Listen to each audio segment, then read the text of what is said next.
آهای اهالی فینیتو، بیایید و در سرنوشت فینیتو مشارکت کنیدندی. بیایید انتخابات داریمندی. ببینید چه کاندیداهایی برایتان آوردم. بدو آتش زدم به مالم. کاندیدا همین 3 نفر هستنه. بیا اون دوتا رو رد صلاحیت کردم، حالا همین یکی مونده. کارتان را همین ساده کردم، این را انتخاب کنید.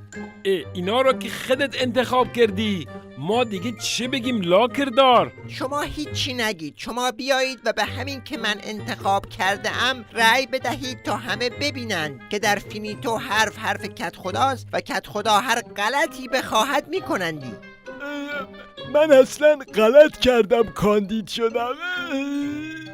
من از این که رد صلاحیت شدم بسیار خوشحالم. آورین آهای اهالی، شما هم مثل این کاندیداها رأی بدهید و نجیب باشیدندی. رأی نمیدیم به کت خدا، دیگه تموم ماجرا. رأی نمیدیم به کت خدا، دیگه تموم ماجرا.